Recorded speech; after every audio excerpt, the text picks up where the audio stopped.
Now, Donald Trump selected JD Vance as Republican U.S. Senator from Ohio as his running mate. The Republican presidential nominee first revealed the choice on his Truth social media website. The announcement came at the start of the four-day Republican National Convention taking place in Milwaukee. Now, Vance is former Trump critic turned staunch loyalist. Vance enjoyed a rapid rise in American politics after winning acclaim for his memoir, Hillbilly Elegy. In selecting Vance, Trump passed over other possible contenders such as U.S. Senators Marco Rubio and Tim Scott and North Dakota Governor Doug Burgum. More in our next report. Donald Trump on Monday introduced his running mate in the 2024 election, U.S. Senator JD Vance. Trump first revealed the choice on his Truth social media website. The motion is adopted. At the start of the four-day Republican National Convention in Milwaukee to nominate the party's presidential ticket. Vance, who is 39 years old, is a former Trump critic turned staunch loyalist who enjoyed a rapid rise in American politics after winning acclaim for his memoir, Hillbilly Elegy. Vance himself was harshly critical of Trump before and after Trump's 2016 election win against Democratic presidential nominee Hillary Clinton, calling him an idiot and America's Hitler, among other epithets. But as Vance geared up to run for the U.S. Senate seat in Ohio in 2022, he transformed into one of the former president's most consistent defenders. That about-face appeared to win him Trump's endorsement. Thanks to the president for everything, for endorsing me. And I gotta say... And the Republican would go on to defend Trump's positions. He has downplayed the severity of the January 6, 2021 attack on the U.S. Capitol by a violent mob of Trump supporters trying to block lawmakers from certifying the results of the 2020 election. They asked me, they said, well, wasn't January 6th the constitutional crisis? And I shook my head and I said, no. January the 6th, Donald Trump trying to challenge an election through constitutional means, that is the opposite of a constitutional crisis. On the campaign trail, the former venture capitalist has also served as a bridge between Trump associates and wealthy Silicon Valley donors, many of whom have opened their wallets to Trump this election. Still, Vance's selection has its detractors among Trump associates, notably those who wanted Trump to select a diverse vice presidential candidate. Though Trump and Biden are virtually tied in most national polls, Trump trails the Democratic president by significant margins among women and black Americans. Some Trump associates privately questioned whether it would be wise to take Vance out of the Senate with Democrats and Republicans vying for control of the upper chamber. Democrats hold a one-seat advantage, though they are likely to lose ground in the November election. For more on this, we are joined by our correspondent Susan Tehrani live from New York. Thank you for joining us, Susan. Now, former U.S. President Donald Trump is now the official Republican nominee for the presidential elections, and JD Vance is his running mate. What kind of reactions have been coming through from both the camps or in the voters as well? Yeah, well, very different reactions. On the one hand, of course, the Trump camp is very excited about the nomination of JD Vance, and so are Republicans, and so will be many Americans in those Rust Belt states that feel that they've been forgotten. Because when you look at JD Vance's story, his story is really an epitome of the American dream. He was raised in a small steel town. His father abandoned him. His mother was a drug addict. He was raised by his grandmother. After 9/11, went and joined the Marine, and then ultimately went to Ohio State, Yale Law School, and all the way to the Senate. So he has a story.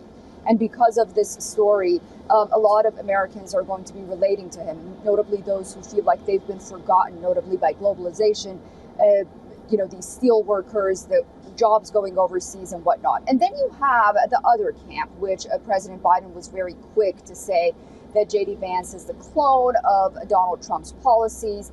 And there will ultimately, as they have until now in the past few hours, paint him as someone being very extreme. Expect for them to go back and play his sound bites of when he was a critic of the former president. So we're expecting that will happen. But ultimately, he is someone that is very eloquent in speaking, and he's going to be a pretty good running mate for the former president.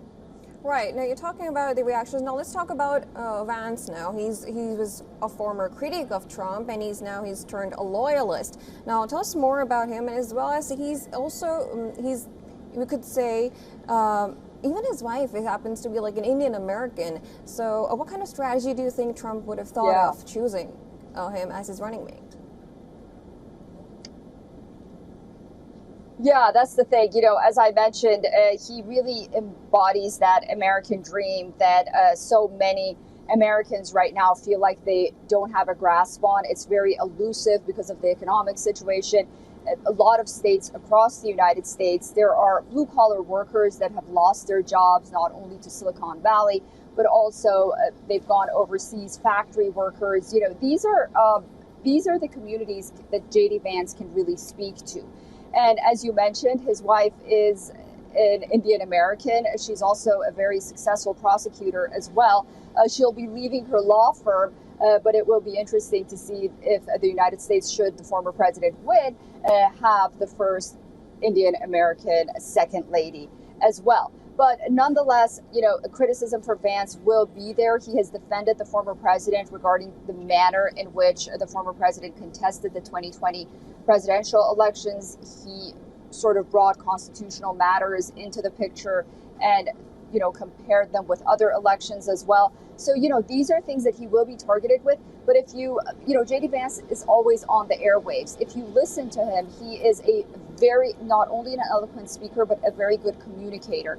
And he's been defending Donald Trump and his policies with media outlets that don't necessarily agree with him, to the level that we haven't really seen others be able to do so. And he's very cool, calm, and collected. So despite the fact that we might hear otherwise, he may be that bridge to sort of bring unity, that message of unity that Donald Trump, at least for now, speaks of. Right. You talked about unity right now. This comes, of course, after a day after the assassination of Trump. Now, of course, Michael Whiteley, is the chairman of RNC. He started by talking about unity.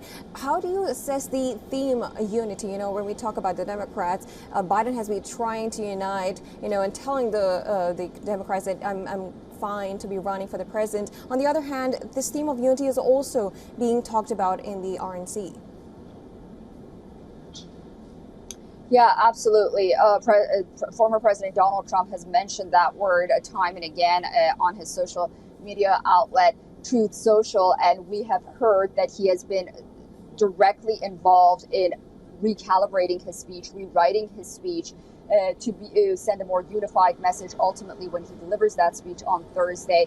And also, we have learned that the speakers that will be speaking during the RNC, specific speakers will be addressing the assassination attempt incident, and others will not be. They will not go there. And this is all pre-planned just because, first of all, they don't want to look back to the last 48 hours. And second of all, they want to move forward with the message of unity that we talked about.